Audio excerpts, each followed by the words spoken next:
자세한 코로나19 상황 두 분과 살펴보겠습니다. 류재복 해설위원, 정기석 한림대 성심병원 호흡기내과 교수와 짚어보겠습니다. 두 분 안녕하십니까? 어서 오세요. 예. 50대 백신 예약이요. 사이트가 초반에 먹통돼서 분산 예약으로 바꿨는데 또 먹통이 됐군요. 지금도 잘 안 되는 것 같습니다. 예. 한마디로 얘기하면 명절 때 고속도로 같은 현상이 벌어지는 거죠. 도로는 한정돼 있는데 갑자기 너무 많은 차들이 들어오다 보니까 차들이 전체적으로 전지를 못 하는데요. 근데 분산을 한 거잖아요, 이번에. 분산을 했지만 제가 어제 직접 한번 이제 예약을 해봤는데요. 예. 네. 1초 단위로 몇만 명씩이 접속을 합니다. 그러다 보니까 예. 한정된 그 사이트 컴퓨터의 용량을 가지고 감당이 안 되니까요. 각 절목절목마다 계속해서 그 화면이 뜨지 않는 그런 현상이 나오고요. 예. 시간이 좀 지나면 아예 연결할 수 없다는 표시가 뜨니까요. 그럼 아예 들어가질 못하신 건가요? 시도는 했는데. 그러니까 예. 들어가기도 힘들지만 각 그 지점들이 있지 않습니까? 예. 처음에 뭐 사전 예약이라는 버튼이 있고 들어가게 되면 뭐 본인 예약, 대리 예약 이런 그 여러 단계를 거치는데 예. 이 단계마다 계속 그 화면이 바뀌질 못하고 결국은 사라지기도 하고 그래서 상당히 애를 먹었는데요. 그런 현상들이 나오는 것이 뭐 불가피하다고 봐야 될까요? 왜냐하면 이번에 또 그 모더나 백신 공급 문제가 생기면서 또 화이자로 일부 이제 변경이 되다 보니까 국민들한테 지금 많은 불안감을 주고 있는 겁니다. 예. 빨리 예약을 하지 않으면 이거 혹시 못 맞는 거 아니냐 이런 불안감이 있어서 더 몰리는 것 같은데요. 이렇게 몰리지만 않는다면 큰 문제는 없어 보이는데 사실 그렇다고 해서 뭐 그 명절 때 자동차가 늘어날 걸 대비해서 고속도로를 넓힐 수는 없는 겁니다. 그렇기 때문에 지금 그 질병청이 가지고 있는 그 용량이 한정돼 있어서 이런 사태는 계속 벌어질 것으로 보이고요. 문제는 지금 이제 그 40대 이하, 그 20대에서 40대가 2,200만 명인데 예. 이 사람들은 사실상 이제 한꺼번에 접속을 할 수 있도록 지금 만들어 놨거든요. 50대만 해도 뭐 나이 2살 차이로 이렇게 하루 이틀씩 그 구분을 해놨지만 지금 뭐 요일제를 도입한다고 하지만 그게 어느 정도 잘 될지는 모르겠고요. 그래서 이런 먹통 사태는 앞으로 뭐 불가피하다, 계속 될 것 네. 같다 이렇게 보입니다. 방역 당국에서는 서두를 거 없다, 예약할 때 서두를 거 없다 이렇게 얘기를 했는데 신청하는 입장에서는 좀 이 말을 믿기 어렵다 이런 심리도 좀 있는 것 같거든요. 예. 제가 이제 마지막에 결국은 성공을 했는데요. 한참 가서 예. 보니까 이미 많은 제가 그 동네에 있는 그 접종 센터나 그 의료기관이 이미 많은 사람들이 예약이 차 있더라고요. 제가 시작한 지 얼마 안 돼서인데도 네. 그러니까 사람들이 백신 공급이 불안하고 또 자기가 맞고 싶은 날짜에 맞고 싶은 곳에서 맞아야 된다는 생각 때문에 뭐 어쩔 수 없이 계속 몰리는 거거든요. 그래서 방역 당국에 뭐 책임이 있다고 봅니다. 국민들에게 신뢰를 주지 못했고 결국은 지금 그 맞출 수 있는 시스템은 다 갖춰져 있다고 해요. 그다음에 백신 자체도 공급이 어차피 되니까 맞을 분들은 다 맞는데 아무래도 불안한 그런 심리들 이런 것들 때문에 이런 일들이 벌어지고 있다 이렇게 보입니다. 네. 일단 지금 뭐 들리는 얘기에 따르면 정확한 분량은 알 수 없지만 어쨌든 모더나는 지금 부족한 상황인 거잖아요. 그러니까 부족한 것이 아니라 예. 제 시간에 맞추지 못하는 거죠. 그러니까 지금 원래 이제 이번 주쯤에 그러니까 시간표대로는 들어오질 않고 있는 건가요? 그렇습니다. 시간표대로 예. 들어오지 않는. 그러니까 이번 주에 들어오는 물량이 이제 몇 가지 과정을 거치게 되면 26일부터 이제 그 50대 그 후반 분들 그분들에게 접종을 해야 되는데 이번 주에 물량이 들어오질 않고 있어요. 들어와야 할 물량이. 근데 계약할 때는 시기도 명시되는 거 아닙니까? 그것은 이제 대표적인 갑질 계약이라고 해서요. 예. 지금 전 세계적으로 백신이 부족하기 때문에 백신을 만든 회사가 갑에 위치해 있습니다. 그래서 네. 조건을 보면 뭐 선구매 같은 경우가 나중에 백신 공급을 안 해도 위약금 같은 걸 물지 않도록 돼 있다든가. 네. 그다음에 각 나라에서 이제 국가에서 계약을 할 때 도입 시기나 물량을 구체적으로 발표하지 못하도록 계약서에 명시를 해놔요. 예. 그렇기 때문에 지금 어떤 물량이 어떻게 들어오는지를 사실 일반 국민들은 알지 못합니다.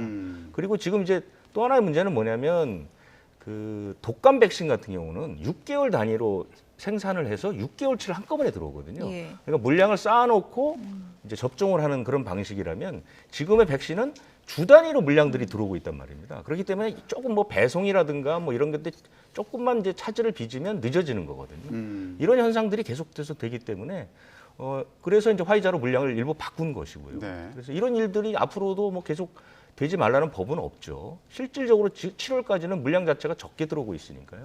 그래서 이런 문제들이 근본적으로 해결할 방안은 현재로서는 없다 이렇게 보입니다. 네. 그러면 지금 모더나 백신 공급이 좀 지연이 되면서 일부는 화이자로 대체 접종을 하게 되는 그런 상황인데 주사를 맞는 입장에서 화이자와 모더나 사이에 좀 차이가 있는 거 아닌가? 이 부분 궁금하신 분들 많을 것 같아요. 결론적으로 큰 차이는 없습니다. 예. 뭐 똑같이 메신저 RNA를 사람 몸에 넣어서 스파이크 단백질을 만들고 그것이 항원이 돼서 항체를 만들고 세포 면역을 만들고 똑같고요. 그 다음에 이제 우리가 국소 반응이라고 부르는 뭐 아픈 정도, 그 다음에 열나는 정도, 전신 반응 그 별로 차이가 없고, 그 다음에 가장 중요한 아나필락시스 얘기가 많이 나왔는데요. 거기에 들어가 있는 아나필락시스를 일으킬 수 있는 그 물질이 필수적으로 들어가야 되는데 그 물질조차도 똑같습니다. 폴리에틸렌 글라이콜이 같이 들어가 있기 때문에.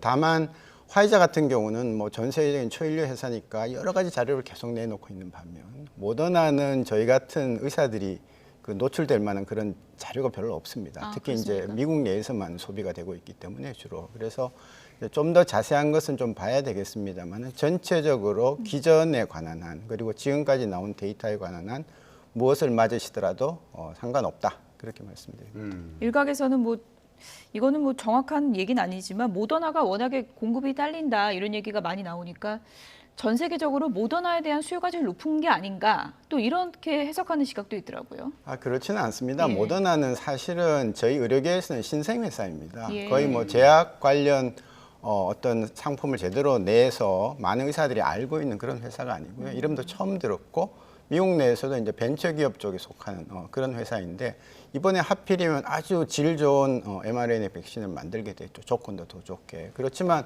한국에 지사도 없고요. 네. 그다음에 따라서 공장 같은 것도 아마 충분치가 않아서 공급이 충분치 않다. 그렇게 보고 있습니다. 예. 네. 자, 이제 뭐 모더나 백신이 지연되면서 화이자로 접종을 맞게 되는 그런 상황인데 일단은 차이가 없다. 그 부분을 좀 설명을 해주셨고요. 자, 이렇게 백신 접종이 계속되는 가운데 확진자 현황도 살펴보도록 하겠습니다. 지금 2주째 4자릿수 확진자를 기록하고 있는 상황인데 1,278명의 확진자가 새로 나온 상황입니다. 좀 특징이 있다면 뭐가 있을까요? 어제 이어서 오늘도 지역에 그러니까 비수도권 발생이 좀 높습니다. 그리고 비수도권 가운데 특정 지역에 국한되지 않고 거의 전국적으로 확진 환자 수가 늘어나는 그런 양상을 보이고 있고요. 요일별로 분석을 해드리면 대개 그러니까 월요일에 그 확진 환자가 화요일에 발표되니까요. 화요일에서 수요일로 넘어갈 때 최근 한 달 동안 보통 200명에서 400명 정도 하루 사이에 확진 예. 환자가 늘어나는 양상을 보였습니다. 그것은 확진 환자의 절대 수가 많을수록 그 폭도 컸거든요.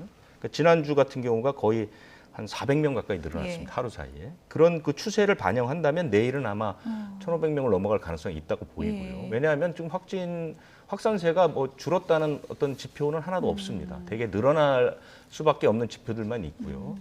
한 가지 기대를 한다면 수도권의 4단계가 이제 적용된 지 일주일이 넘었기 때문에 그 영향은 약간 받을 가능성이 있지만 비수도권의 풍선 효과들이 워낙 지금 크게 나타나기 때문에 내일은 아마 오늘보다 조금 많이 늘어날 가능성이 있다 이렇게 보입니다. 예. 많은 분들이 이제 우려하는 집단 감염 중에 하나가 바로 청해부대 장병 집단 감염 아니겠습니까? 오늘 저녁에 전원이 귀국합니다. 관리 소홀에 대한 지적이 많았는데 정부가 다시 한번 고개를 숙였습니다. 내용 듣고 오시죠. 오늘 저녁 청해부대 장병 301명 전원이 귀국할 예정입니다. 국가를 위해 헌신해온 우리 장병들의 건강을 세심히 챙기지 못해서 대단히 송구합니다. 국방부는 임무 수행 중 복귀하는 장병들의 치료와 회복에 최선을 다하는 한편 갑작스러운 교대로 인해 임무 공백이 생기지 않도록 후속 조치를 철저히 해주시기 바랍니다. 네, 김부겸 국무총리의 발언 들어보셨습니다. 국가를 위해서 헌신한 장병들의 건강을 챙기지 못해서 죄송하다 이런 얘기를 했는데 일단 장병들 귀국하고 나선 어떤 절차를 거치게 되는지 좀 알아볼까요? 그 두 대가 갔는데 첫 번째 그 수송기가 오후 한 6시쯤에 성남공항 도착하거든요. 근데 성남공항에는 별도의 격리 시설이라든가 치료 시설이 없습니다. 그래서 이제 지금 입원 환자가 16명인데 이분들은 바로 병원으로 가야 될 것 같고요. 나머지 그 분들은 생활치료센터에 가서 일단 PCR 검사를 받아야 되겠죠. 왜냐하면 양성도 있지만 음성 받은 분들이 있고요. 판정 불가도 5명인가 있습니다. 그래서 정확한 상태를 파악해야 되겠고요.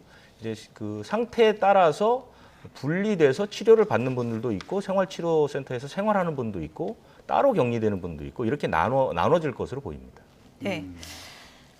왜 이렇게 확산됐을까? 여러 가지 이제 단계별 대응이 미흡했다는 얘기가 나오고 있는데 간이 검사 키트 얘기도 이제 문제점으로 지적이 되고 있습니다. 어떤 걸 가져갔는지도 제대로 파악이 안 됐고, 그리고 검사 키트 중에서 좀 검사 정확도가 좀 떨어지는 키트가 있다 그래요. 그걸 또 가져갔다 그러는데 이건 무슨 얘기인가요? 정확한 것은 이제 와서 쭉 제대로 된 그 자료를 봐야 되겠지만서도요. 항체 검사 키트를 먼저 사용을 했다고 합니다. 항체라는 것은 우리 잘 알다시피 백신 맞으면은 2주 뒤부터 생기는 것이 항체입니다. 그렇기 때문에 항체 검사가 암만 정확해도 병이 걸린 사람한테는 아무리 해본들 항체가 생기지 않습니다. 예. 병이 어느 정도 진행된 다음에 항체가 생기는 것이니까요. 그래서 저는 그것을 처음에 적용을 했다는 말을 듣고 정말 설마 그럴까? 그 안에 군의관이 2명이 타고 있습니다. 예. 예, 관련 장병들도 있고요. 그래서 정말 그럴까?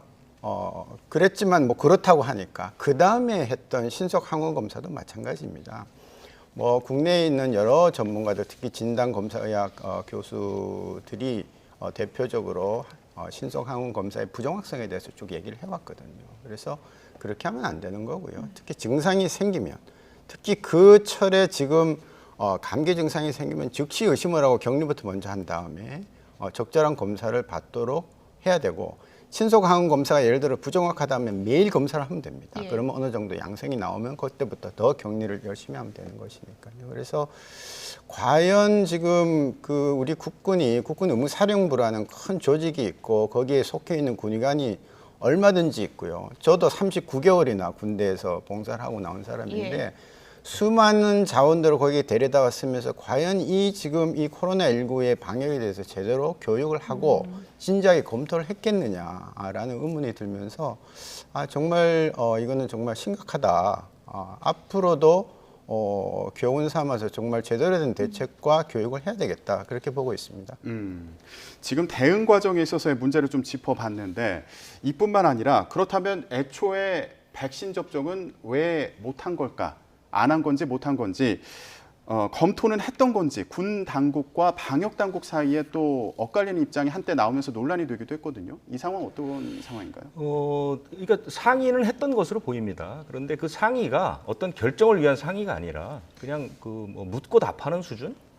이 집단 감염은 그냥 처음부터 마지막까지 전부 오판으로 이루어진 겁니다. 처음에 상황을 판단하는 것부터, 그러니까 출항 시점의 판단부터 마지막에 대응까지 하나도 제대로 된 게 없거든요. 그런 방식이고요. 백신을 맞추려고 했다면 맞출 방법들이 여러 가지 있었습니다. 심지어 이제 유엔의 협조를 받으면 됩니다. 이게 유엔의 임무를 하는 거잖아요. 그렇기 때문에 이제 국제기구의 도움을 받으면 백신도 맞을 수 있습니다. 근데 그런 판단들을 하나도 안 했죠. 그 판단의 시작이 첫 번째 잘못은 뭐냐면 배 위에만 있기 때문에 감염될 리가 없다라고 생각한 겁니다. 예. 그러니까 이 사람들은 배에서만 생활을 하니까 완전히 독립된 공간이고 탈 때 검사해서 전부 음성이었기 때문에 바이러스가 들어올 가능성이 없다고 판단했는데 문제는 군수 물품을 시켰다고 그 기항지에 내려왔을 때 현지인 도전사가 또 승선을 했고요. 그다음에 이제 물품을 적재하는 과정에서 바이러스가 올라왔을 가능성이 있고요. 아직 조사가 되지는 않았지만 누군가 그 승조원 가운데 누군가가 현지인을 접촉했을 가능성 3가지가 있습니다.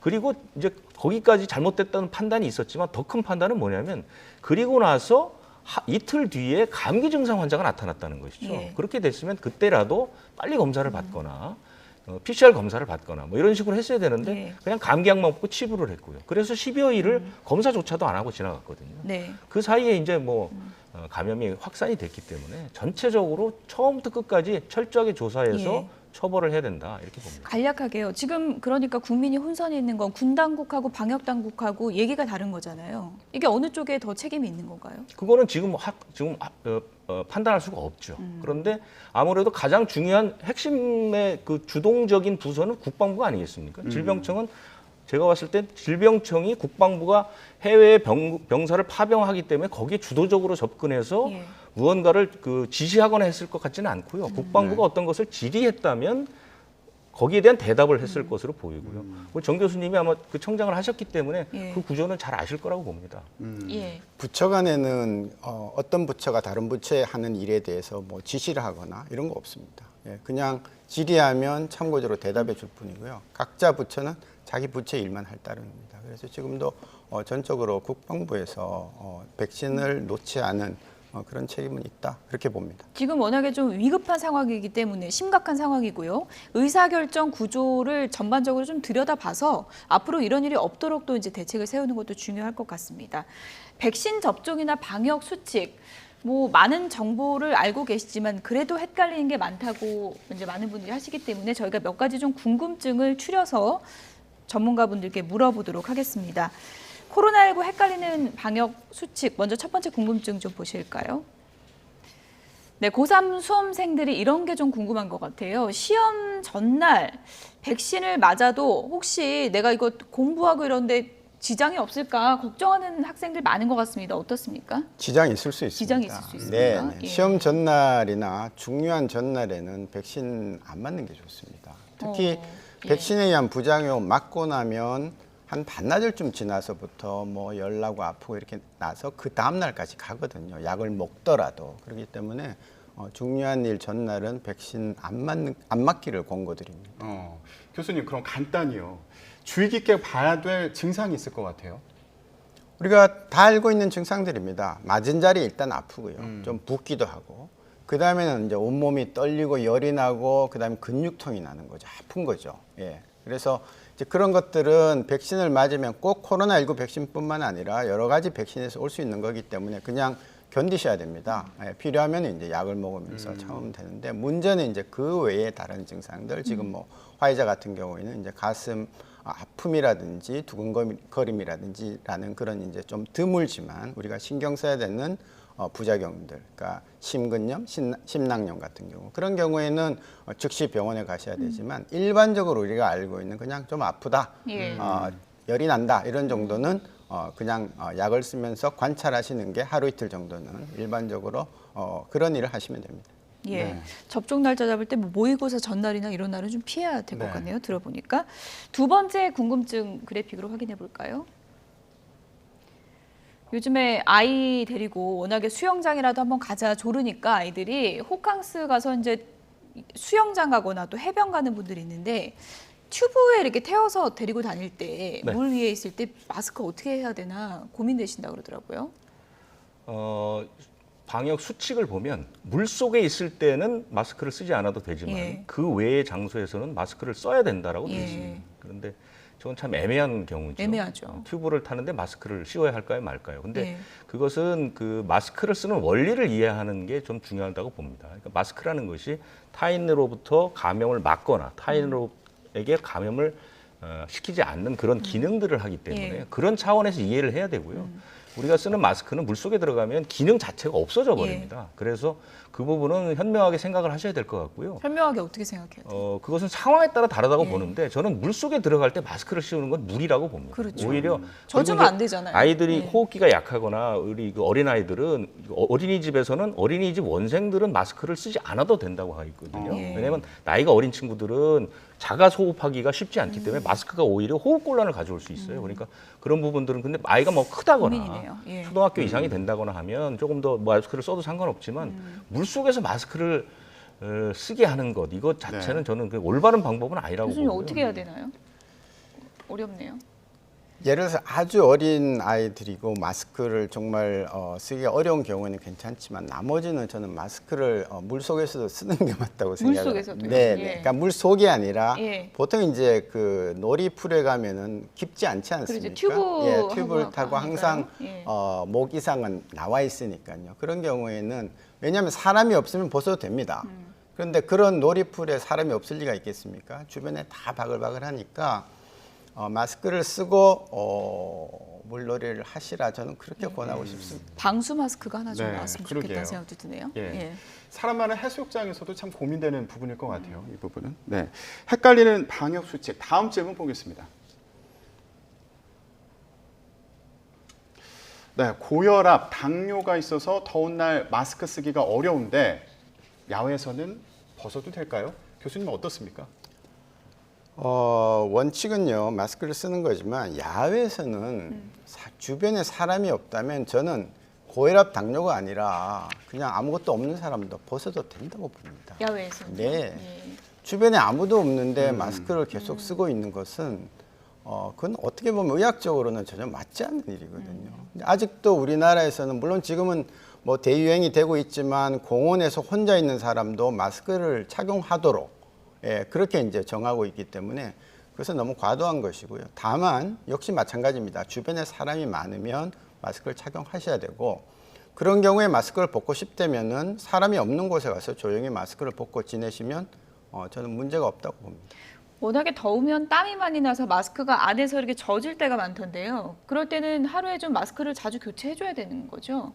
예, 만일 마스크가 이제 숨 쉬는 이 코와 입 주변에 안쪽에 만일 침이나 여러 가지 땀이 물질로 많이 나서, 땀이 많이 나서 했다 그러면 마스크 기능은 떨어지게 되어 있습니다. 예. 왜냐하면 그 필터에 있는 정전기 때문에 우리가 바이러스까지 걸른다고 보고 있는 거거든요. 그래서 젖어 있는 마스크는 그만큼 기능은 떨어질 것이고 숨쉬기도 더 힘들 것입니다. 그래서 예.